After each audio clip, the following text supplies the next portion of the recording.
haters, haters, haters,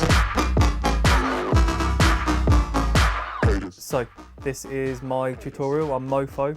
The tune is called Haters, out on South Point, and we're in Hastings at the STL studio. And this is my run through of my tune Haters. Right, so track we'll be doing is Haters, and it's off my EP that by now hopefully is already out on South Point. With this tune, I found the vocal would be the first thing I did.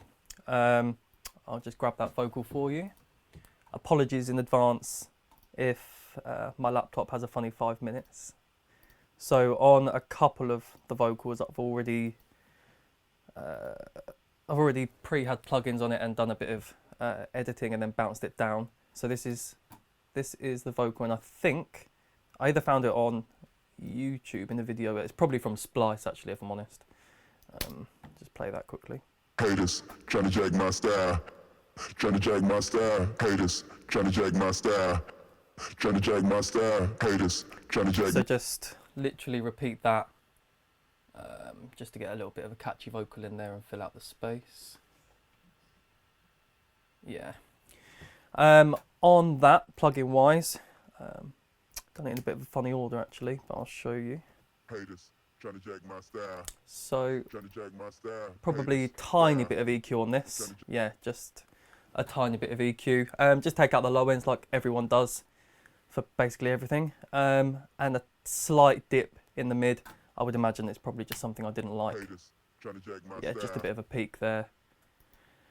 Then I've got Nectar 2, which is, if you don't know, it's I believe Isotope vocal editing, and it's pretty nice. I've got a preset on it, one that comes installed. I accidentally renamed it though, so if you're looking within Nectar, I don't know what it was originally called. I renamed it as Hard for some reason. And with Nectar, Haters trying to jag my style, trying to jag my style. basically just gives Trying to jag my style. a little bit more oomph to the vocal, and then just to switch it up a bit more and make it sound a bit more distorted. Haters There's trying just to jag my overdrive style. on there. Trying to jag my That's just Logic's overdrive there. I did, we were just talking about it earlier, my computer is getting on a bit, and a few of my original plugins with Logic have decided to save and open in a very funny way. So this also is not how I think overdrive opens if you're on Logic and you open it up, but this is how I have to use it. So I've just cranked the drive up to about 16 dB. I tried to find a sweet spot for the tone, but if I'm honest, looks like I've cranked it all the way up. haters trying to jag my style, Let me just see what trying to it jag sounds my like. style. Haters trying to jag my style, Yeah, okay, trying to because jag my style. if you have the tone too low in the vocal, it just gives it that kind of muddy, low pass kind of sound. So I put it all the way to the top. Haters trying to Just jag give it my that, just a typical distorted overdrive effect that I thought sounded quite nice.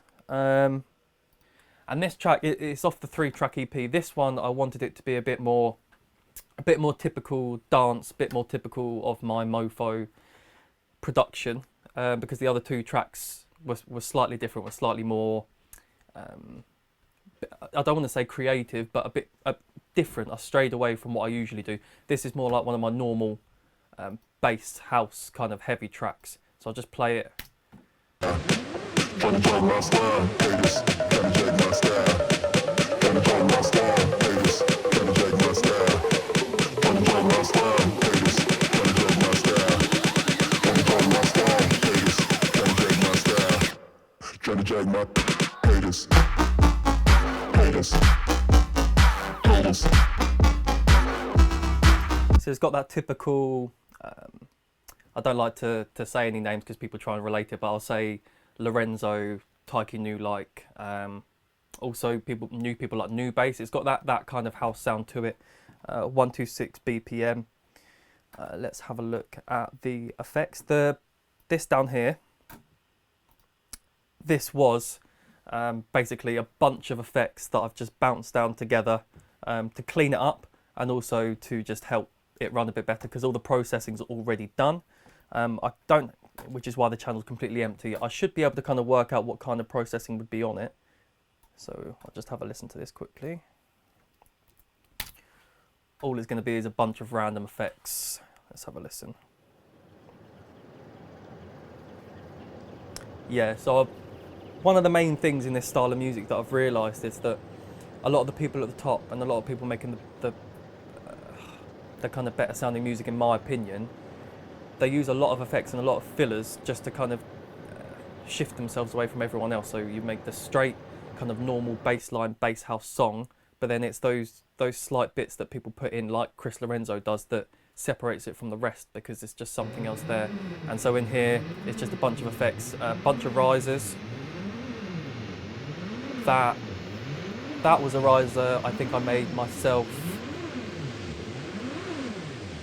Yeah, that would have been made either on Serum or Massive. And then that one coming in there, that one is actually a sample that I found from Splice as well, but I just pitched it, so it just pitched down and down and down.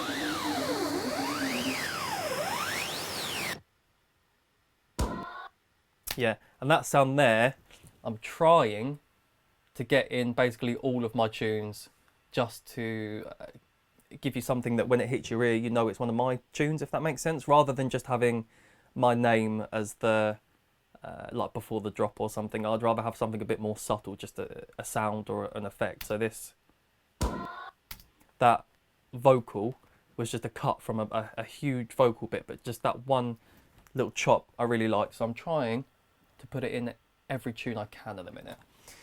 If we look at the drums very quickly, 2 kicks layered. One will be, there's not much on that, but this one, just a low thumping one. I would usually put a little compression on it. I probably, if there's not one there, it's because I've tried it and it didn't quite work with the rest of the instruments. But I would imagine on kick 2 I've decided to use an overdrive instead. Just solo all of the drums and have a listen through.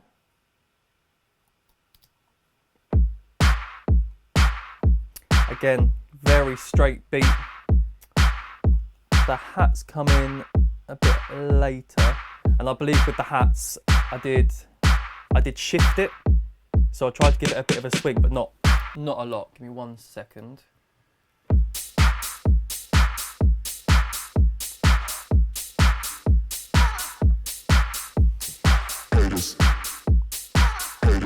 So in that I've also got a ride going on as well. The whole ride thing, you hear it in a lot of tunes, but it was Tengu that put me onto it, is that instead of just having another hi-hat or something, a ride, it just fills up more, gives it a bit more of a drive, in my opinion. The snare and the clap, let's have a look.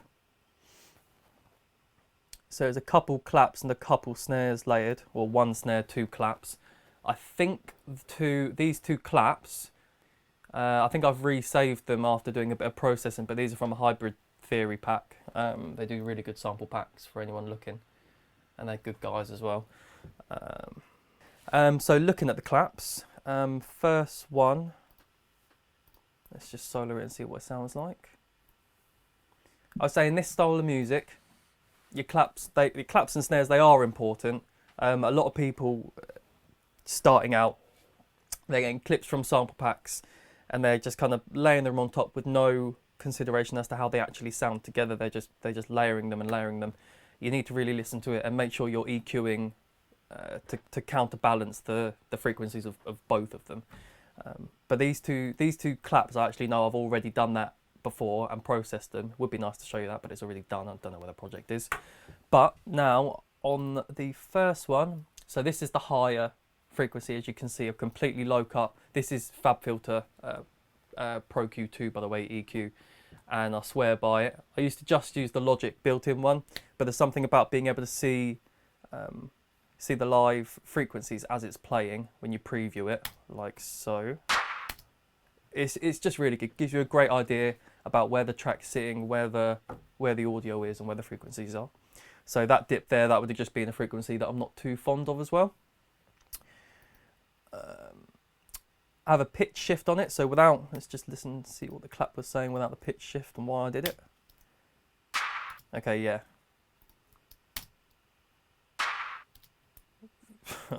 Let's just have a look at that and see if that's doing anything right. So it's only down by 3 semitones, and I'm sure that if I listen to it through, that's just so that it fits in with the mix a bit nicely.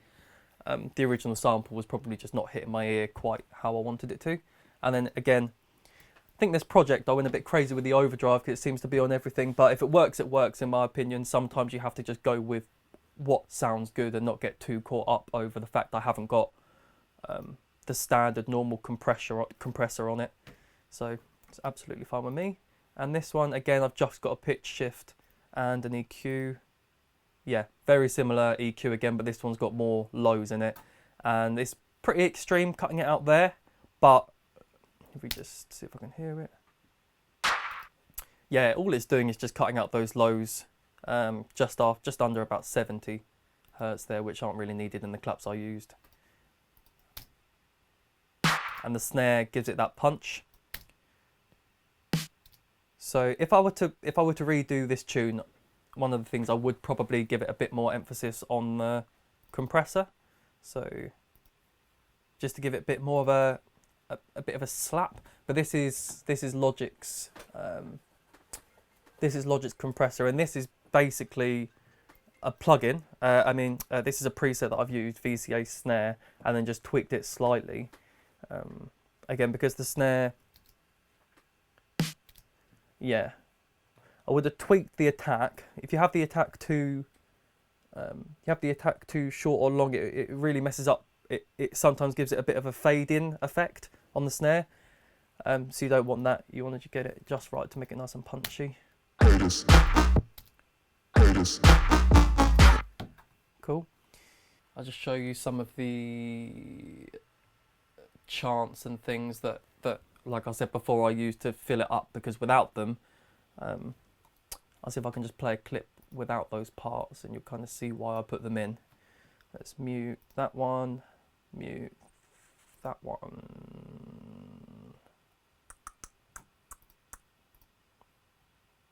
And these little ones here.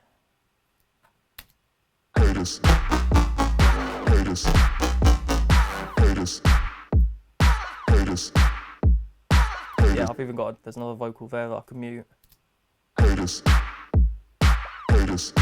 Yeah, it just, and also there's a siren going on as well, very quietly on basically the last offbeat of each bar. So if I mute all the small parts that you think are insignificant when you're building a tune, when you're kind of first starting off, it just sounds dull. It's just one straight kick and a snare, which is what anyone can do. But it's those small bits that you add in yourself, like this here, just a very small bit of percussion to layer on the snare again. This one here, it's only at the end of the bar. Yeah, so this, if you have this add like a chant, what I like to do is add like some sort of chant or something, like a low, almost airy kind of voice to maybe the last snare of the beat or something. Gives it a bit more of a drive. It just fills it up a bit. So with all the parts, just fills it up slightly. Is the only reason I do it.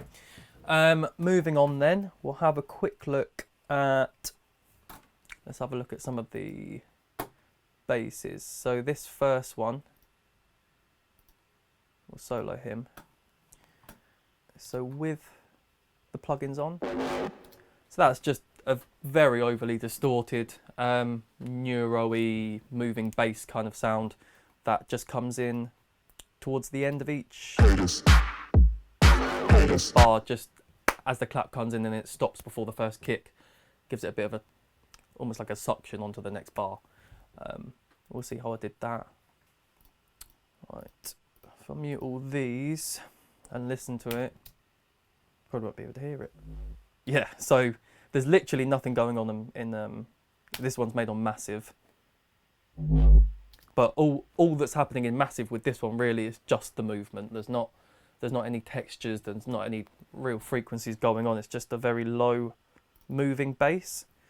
Let's have a look at it quickly.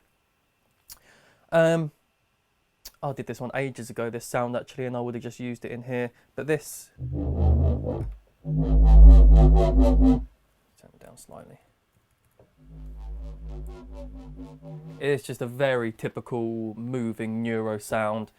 We've got a triangle sine, a square sine. This would have been in the days where, I mean, I still do it now, but where you chuck a load of things in, you see what comes out, and then you try and get it to sound good. So yeah, these are interchangeable, and you can probably come up with some really nice sounds. That's something I'd advise if you're stuck and you have one sound and you've got a bit of a block going on. Just swap up some of the oscillators, but keep everything the same, and you'll get all these different sounds that you didn't expect. Got the macro controls for the vibration, vibrato, and distortion, and glide as well. Let's have a look. Yeah, there's a slight glide to it. I think it's just one note. Yeah, the one note's got the moving parts in it, and that's LFO. That's the 5th LFO, so it's just a 1/8 ratio on that. And it doesn't sound too interesting without any of the effects. So if I have a quick look at what's happening on the EQ. Right, so this is, it's kind of a funny way I've done this really, because it's such a low, heavy sound, but I've cut a lot of the lows out deliberately because it is too much for the sound that I wanted, and I've just raised a little bit in the kind of near 3000. 3000 is a nice frequency. Added Camel Crusher. Now, most people in the kind of scene in the music I do, they either use Camel Crusher or, I mean, there's quite a lot of distortion. Some people just crank up Sausage Fattener to the max and leave it as that. But I think Camel Crusher, especially on this preset, that patch British Clean, it gives it an all-round, the top end, it kind of boosts the top end, makes them gritty. But like it says, I don't understand the British part, but like it says clean, it does keep it clean compared to some of the other presets. And all I've done after that is just toggled around with the filter and the distortion. I would probably leave these two as is. I'll just listen to it with just the EQ and the Camel Crusher. Okay, so I mean, all that's done, if I bypass it and play it again. Yeah, it's, I mean, you can hear that the level goes quite a bit higher, and it just kind of brings out those frequencies that I wanted to hear more in the movement of it, because where it sits in the track, I just wanted just a heavy bass sound to come in and move slightly, but it to be quite short. So I found Camel Crusher worked quite well to bring out those frequencies in a short amount of time. And then on top of that, I put probably my favourite plugin at the moment, and I know a lot of people are using it, is Saturn, FabFilter's Saturn. It's saturation, but it's it's quite a simple one to get used to when you can, if you're kind of just getting into it. I like to go, there's a preset basic saturator, and it just splits it into two. I like having just move the top end and the lower end. You can add more meters in it if you want to, if you've got quite a dynamic sound. But with this sound, all I wanted to do was, I mean, I've slightly boosted the low saturation, but mainly the high again. And I think this is probably what gives it most of the volume and most of the punch. If I just play you in kind of, if I play you in the sound, because my laptop would just prefer it. You can see if I bypassed the saturator,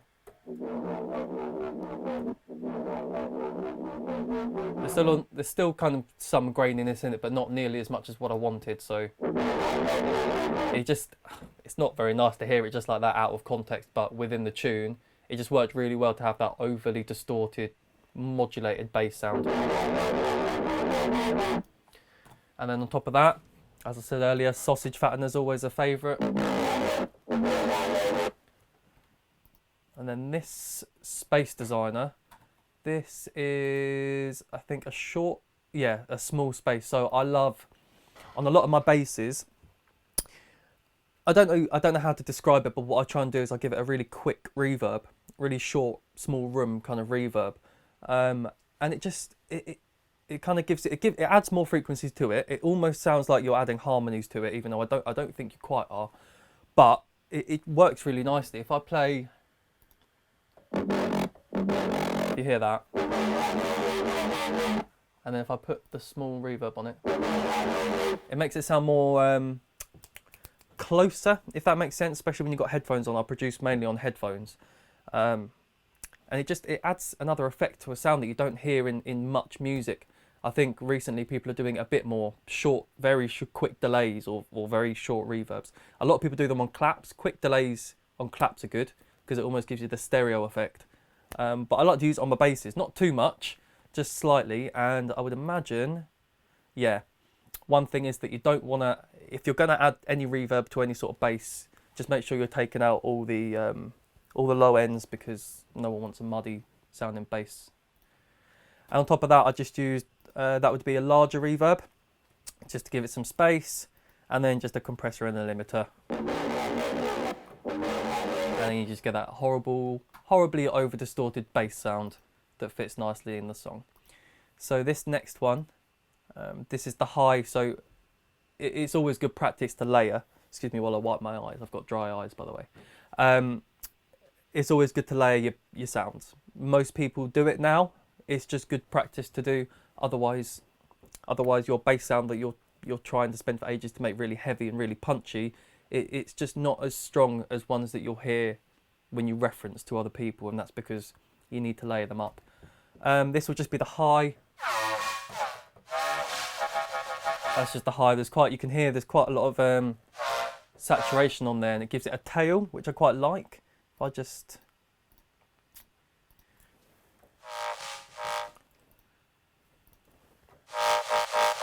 if I take the saturation off, there's still a bit of a tail. I think I've got noise on as well on massive. Let me have a look quickly. Yeah, so I've got some white noise on massive. I'll turn that off. Yeah, if you hear that tail at the end, that's what I liked about adding the noise with the saturation, because the saturator brought it out. So that's, as you can hear, that's just the high end. If I look at the EQ, hopefully, yeah, so completely cut. I'm trying to get more. I'm trying to get tighter mixes, and at the moment, whilst I'm trying different things, a lot of the time, I'm cutting as far as I can to my ear until it starts to lose the sound that I want, because I just don't see the point of having frequencies in there that you can see but not hear, because it will muddy it up. Sometimes you can definitely go over the top and over EQ things that don't need to be EQ'd, but for the large majority, if you trust your ear and not just what you see on the screen, like that gives it a completely different sound. That's not what I would have wanted, because I've got another layer of this sound, so I would have just roughly about there. And then again, Saturn really brings out the high end, which is what you want to do with a lot of these basses, just to bring them out. Another short reverb. I try and get a lot of my plugins, with the different bass lines, I try and get the plugins to be similar and in a similar order, so that it almost sounds like I've bust them and that they're all playing throughout one channel or something, because they're similar. There'll be different original sounds in massive. There'll be different different oscillators, different things going on, but the effects, I like to try and keep them to a similar list, just so it all fits nicely together and there's not too many variations going on. We've got a spreader on that as well. Yeah, straight away you can hear, if you're listening in stereo, that it splits the frequencies and separates them, and that when it's layered with a lower sound, if you split the high frequencies, it just gives it a much rounder kind of effect, a fuller sound to go by. So, and then there's just a simple compressor on there as well. So that was the end of part 1. Thanks for watching. If you want to watch the rest of the video, make sure you grab a copy of the latest computer music and you can watch the rest of it there. Thanks.